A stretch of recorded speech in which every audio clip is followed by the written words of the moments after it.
Okay, so while back, I was a house feature at Tiffany's at Winchester and Mendenhall, cat a corner from Denim and Diamonds in Memphis, Tennessee. I had my 77 Flame Red Camaro then, and then after that got the front ripped off of it by a tractor trailer, backed up into me 3 times on the expressway during a fire wreck. Steve Cooper gave me the Cooper Cadillac, my big white caddy, because he hated the look of my car with the front end bit off, and I had priority parking right up front by the door, and he thought it was slightly downgrading his club, which was true. I just hadn't got around to fixing it. I had the money, I just hadn't got around to it because I worked like every day. I did costumes in that club, later had taken over the costume shop in that club, and was featuring there, and with a busted up back. Amazing. They say I'm a walking miracle today, thank God. And then just dancing as a regular showgirl.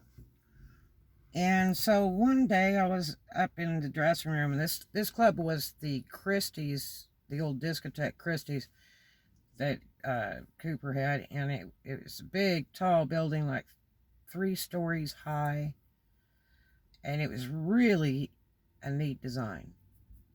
He'd originally opened it as a so-called lunch place with bikini waitresses, supposedly, so he could get past the city of Memphis to make it into a strip club, which it was the most unreal and money-making club.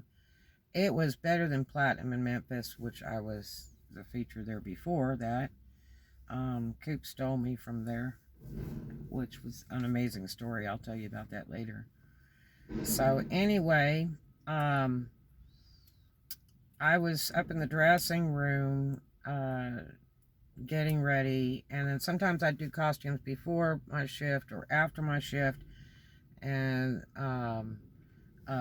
sometimes, during the shift, if a girl needed an outfit or something, she had money, she'd come to me and I'd whip some stuff out that I had in my locker or down the shop.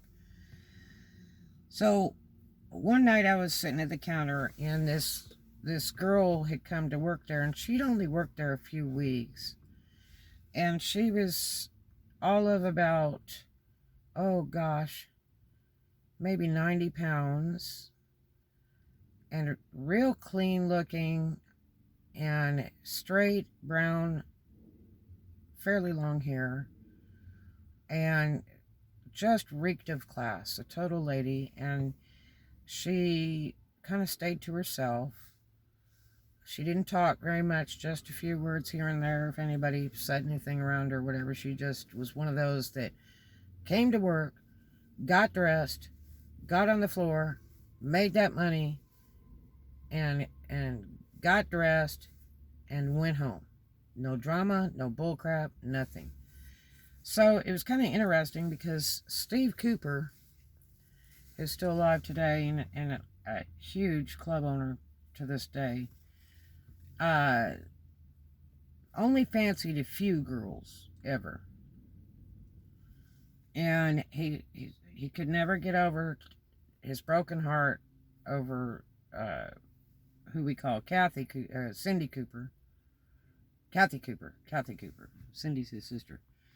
And Kathy Cooper's still around today. She was an interesting kind of plain Jane dancer, but she could draw that money up. Super hustler. She was amazing. And he just, out of everything in life, he wanted her, and it kind of didn't happen. It didn't work out that way. It was very short-lived. And it was interesting because after that, he never was really with anybody, I would say. And I think he was very much searching, and it kind of appeared like he was searching for the same girl as that girl through the years. It was just kind of interesting. And so this girl, this young girl, sitting at the counter, throwing her lipstick on, and she was very naturally pretty. She didn't have to wear a lot of stuff. She didn't do anything to her hair. It was just very beautiful, straight, chocolatey brown. And, it just made you wonder why a girl like that would be working in the clubs, because they get ruined after a certain amount of time. Because they're exposed to some really bad things, and you'll see who's the survivor and who's not. And then some end up working for their habit and doing stupid things. And it's really sad to see them go down that dancer's hole, because most of them don't come back up. So anyway, she was real sweet, and she began talking to me one day, and she wanted one of my hand-done bras. I did hand-set sequins and rhinestone bras, and we're talking $300 and $500 a bra. That's just the top. Okay, and they take a lot of time to do, but they look iconic on stage. They're Vegas styled. I really enjoy making them. Still make them today, except the price is not the same, and the money's not like it was then. And so anyway, she said, one day I really would like to get one of those tops. And I said, well, whenever you're ready, just let me know. And so she was there for about a week. She came to me one evening and very softly spoke to me, caught me in the dressing room. She says, Red, I want one of those tops. And I said, girl, that's like $300. She says, it's all right. She says, I made some good money today. Do you have one with you? I said, well, yeah. Went back, opened my other locker, pulled one out. She tried it on. She handed me the money. Told her how to take care of it. She said, no problem. I really appreciate you. And she kind of almost looked like she was in tears. So I saw her another time. She was making really good money. She says, I've really done well with that top. I need another one. I'd like this color if you ever have time. Okay. So, I was making that sucker like overnight. They take a while, those hand sequin bras. They really did. It took a while. But they're pretty awesome. And this is a girl that didn't have a boob job. She was just, really tiny little girl. The bra really made her look good.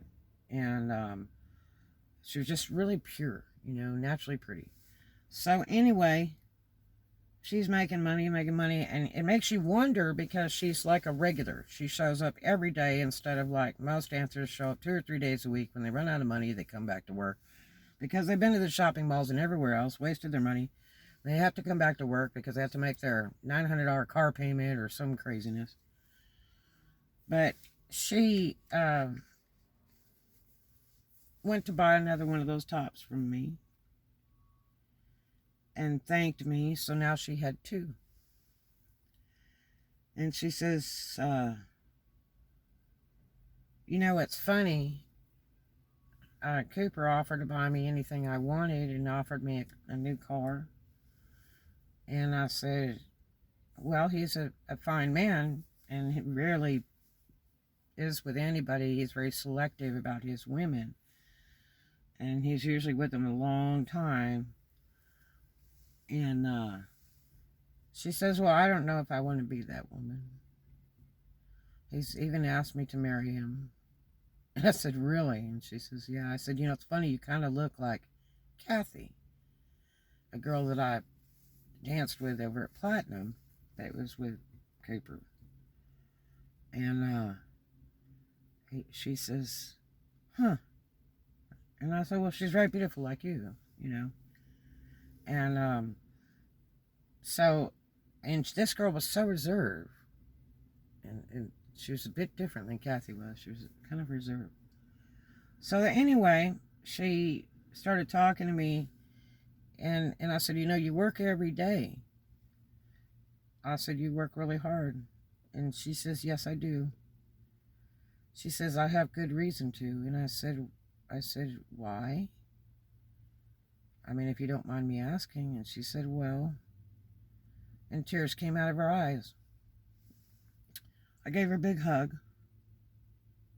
And I said, it's going to be okay, Dolly. I said, what's wrong? She says, well, I was really a bad kid. I really put my mother through some numbers. And I was like, wow. And I said, well, you're a big person because you realize that today. I said, that's okay. We all make mistakes. I said, I did. I run around in circles till I was 30. I mean, it's just, I think part of life, I think everybody kind of goes through that. She said, no, I was just really bad. I got into things I shouldn't have got into and did some crazy stuff. And she says, I got my mom in a lot of trouble and I regret what I did. And I said, okay. And she said, it was pretty bad. She said, she says, I ended up getting put in a foster home. And then she floated to several foster homes. And then her mom ended up getting billed by the state. And I don't know if this was in Tennessee or what, but she got billed by the state, and they ended up taking her mother's home over her bad kid. Because if the kid's still yours and the state hasn't taken full custody or adopted the child out, or you didn't give the child away or whatever, signed documents, then you owe the debt. So they bill you for child support, this, that, and the other, and then they start taking your things. So they took this woman's house over her bad kid. So I really felt terrible when this girl was telling me this story. And this is long before I had any problems with my kids. So anyway, she, had tears rolling down her face, and she said, they took my mommy's house. And she said, that wasn't right. And she said, it was all my fault. Because I couldn't straighten up. I just thought I was smarter. And, it didn't work out that way. She said, I wasn't smarter. She said, I did a bad thing. Because I cost my mother her home. And I said, well, then what happened? And she said, well, I started trying to get my act together, and it just seemed like I stepped in poo-poo just about everywhere I turned. I just was trying to pull it together because I was tired of living that kind of life. It was just treacherous almost everywhere I stepped. I really, I prayed to God. I was hoping that something good would happen, before I had to bail out. And I was like, oh my gosh, this is a terrible thing, because life is a terrible thing to waste. I said, you should never think that, really. And if you ever think that, come to me, talk to me, because I'm your friend 24 hours, 7 days a week. I love everybody. I don't ever like to see anybody hurt inside. And I'm still like that today. So, anyway, she says, well, so I bounced and bounced through the system, and then finally they took my mother to court after she had lost the house, because they took it in payment for me. And they kept billing her and stuff, and she said I wasn't even 18 yet. And we went to court again, and they wanted to give me back to my mother.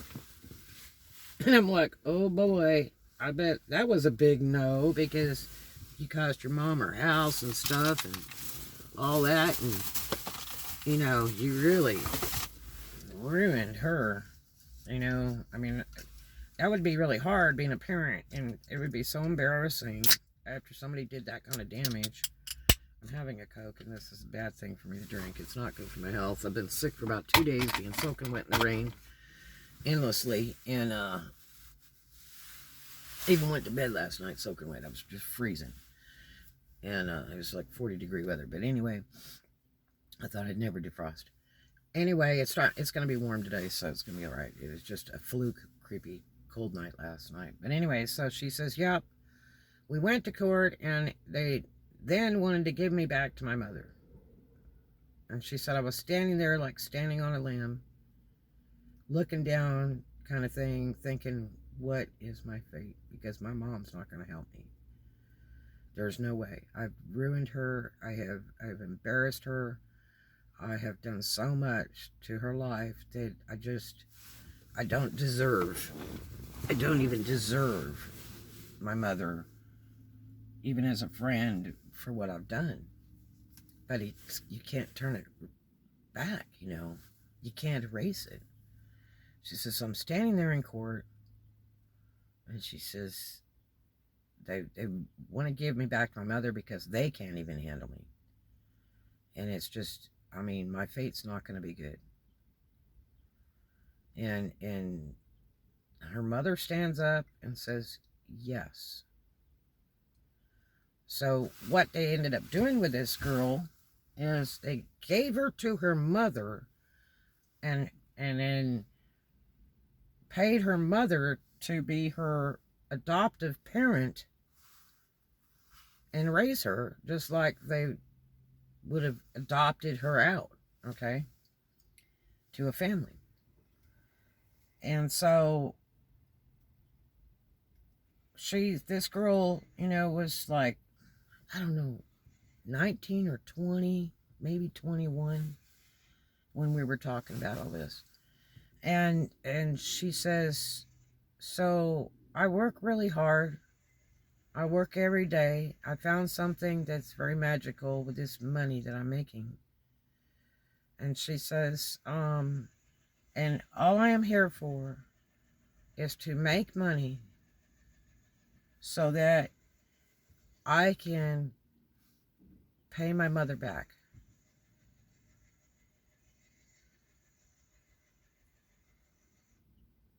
So I was like blown away. Here's a young girl that was so brilliantly smart. It just blew me away. She realized she made mistakes in the past. She realized they could not be erased. She realized she did the ultimate of wrong things by harming a parent. That is the ultimate, because I'm telling you, you are the lowest of all class of people if you will go after one of your parents for whatever reason.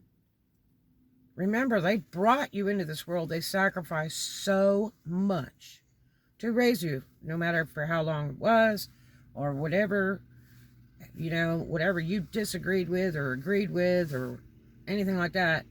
Trust me, you will regret it when they're gone. You know, you will really regret it when they're gone. So you got to make sure things are right till the day they die. And you know, it's like words, you know, toothpaste and a toothbrush. If you imagine the words are in the toothpaste tube and you say all those words, so you squeeze out that toothpaste, which equals words, over that toothbrush. Have you ever tried putting the toothpaste back in the tube? Words are like that. They're very difficult to take back. Just like your actions. You know, you can say sorry 1,000 times, but it doesn't erase it. That hurt is there, that pain is there. No matter how old it is or how new it is. It's like a wound. It just kind of really never heals. You hope that it would go away. You hope that the pain would go away from people saying bad things to you or about you or things like that, whether true or not. But it doesn't. It's always there. And the only way to try to survive it is to try to be surrounded by positivity and happiness. Good people, good things, and try to kind of lay over it in layers with good things. It just doesn't go away, though. So, this little girl realized after all the years of all the damages done to her mother, because she was just a recluse. She wasn't damaged in any other way. She wasn't sexually abused or anything else. She just became a recluse, hung out with the wrong folks, was showing her butt, and it got really bad legally. So she takes a business. Now, don't look down upon showgirls and stuff like that all the time, because I worked with people that became lawyers, opened their own dress shops, that their husband was a lawyer and made huge money, and the girl just wanted to have something to do a couple days a week and have big giant ice cream parties for her kids for their birthdays and stuff with that money that they made, I've known girls that came from very bad marriages and had lots of children and were single parents and danced, and so they could go through college and better themselves and take care of their children without having them taken away. They did very, very good things. I know a girl that opened a cleaning business from dancing, and is still successful today. I could just go on and on. But here's a girl who ultimately regrets what she had done and realizes she cannot turn it around. She cannot erase the past.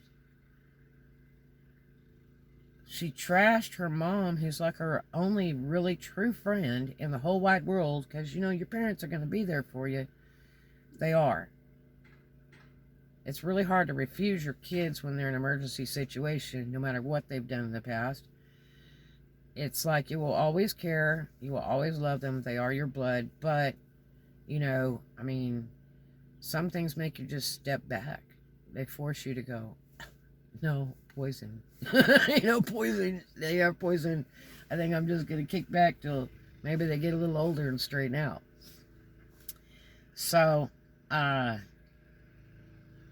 yeah, this girl was working every single day, found something she could make really good money at.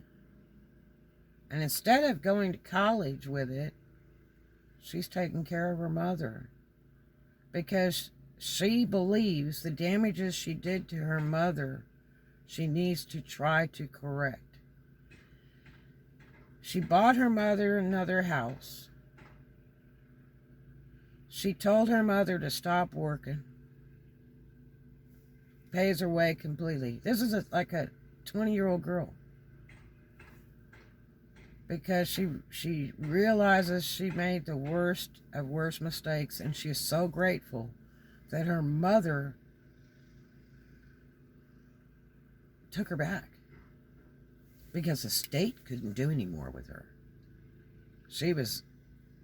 Her record was trash. Even though she was trying to straighten up, her record was trash. And she admits she was stupid. She just wasn't thinking. She was hanging around the wrong people, that she made numerous mistakes, and she 100% regrets it. She 100% regrets the damage she did to her mother. And she was here to repay it, because that is what she believed in. She wanted to try to fix it. She wanted to try to give back everything her mother lost.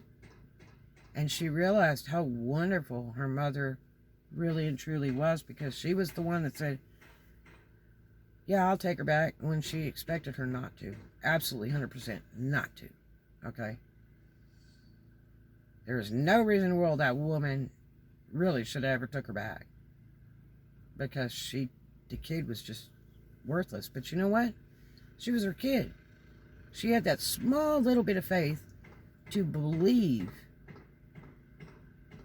in her kid just one more time, after everything she had been through, everything she had lost, that the state took her things to pay the debt for taking care of that child. That's right. She took that one breath and said, yes, Your Honor. And that little girl just, about fell out in amazement. because her mother said yes, and she didn't expect that at all after all that she had done to her mother.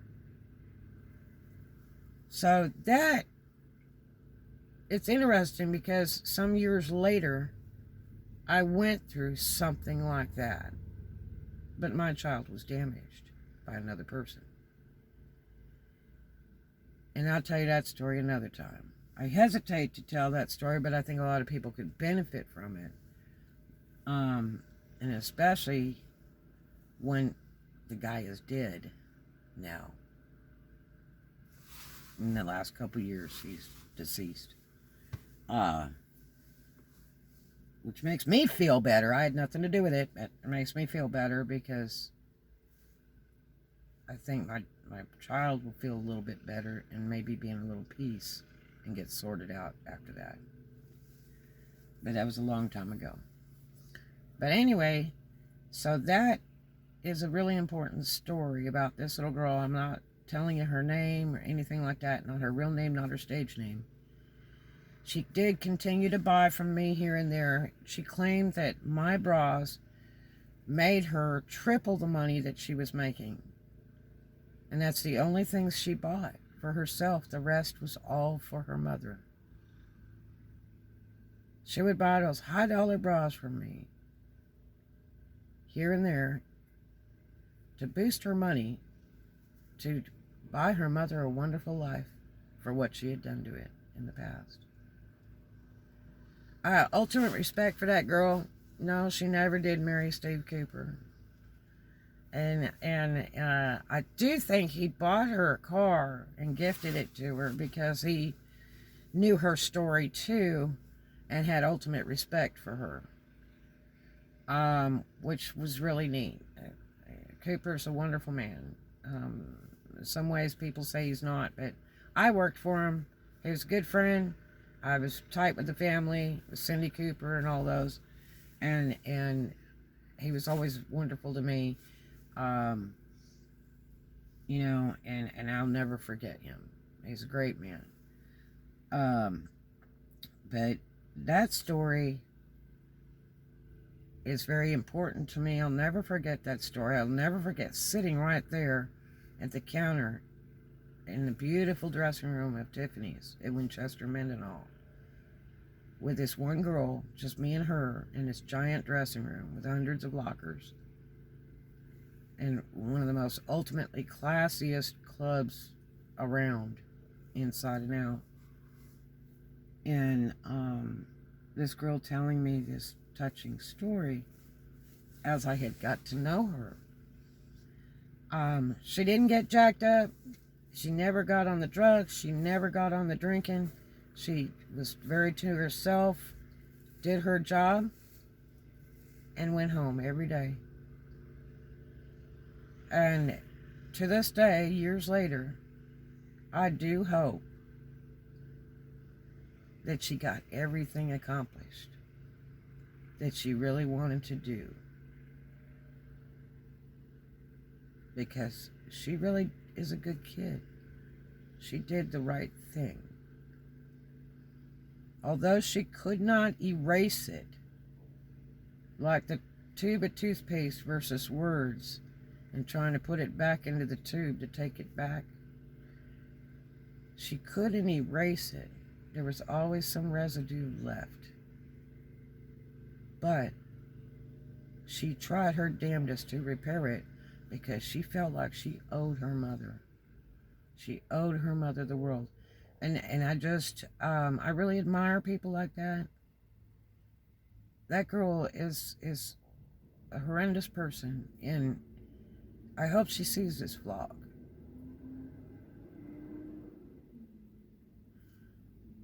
Because even today it makes me cry because she's a good kid. She's got messed up in some things, and you know, things happen. But she worked her damnedest to straighten it out, doing the best job she could, and being a lady doing it. A classy lady. And I appreciate people that try. I have ultimate respect for people that try. So no matter how far down people go,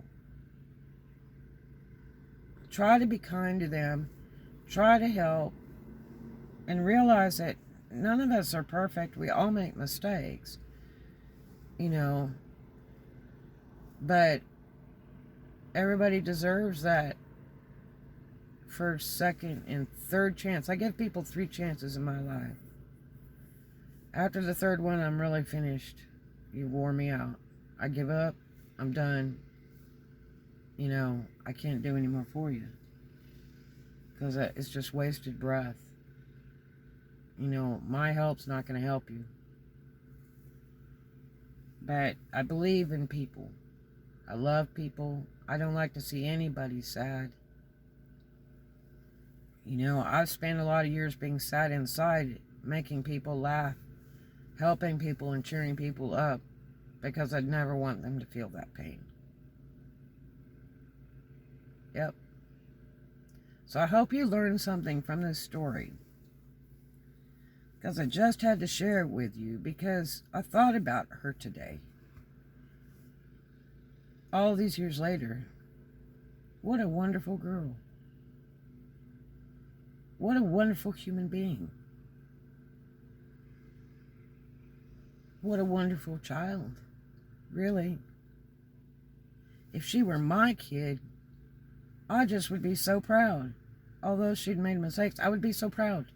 I would say, oh my gosh, you know, my kid is amazing.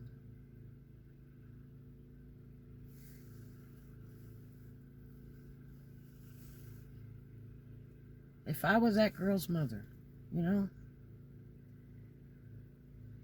So I don't know if you have kids, or plan to have kids, or whatever, or had kids, or you went through the rounds with your kids, or you didn't, and you had perfect children. But that story just, I mean, I feel like I'm right back there that day, that sitting at that counter with that girl 2 foot from me in her white outfit, putting on her lipstick, looking so perfect, clean, all-American girl, and was on her battle to try to make things right.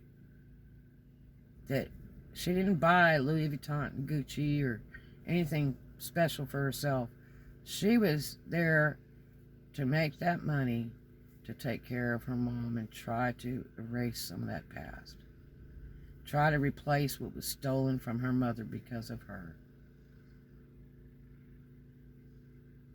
Pretty neat, huh?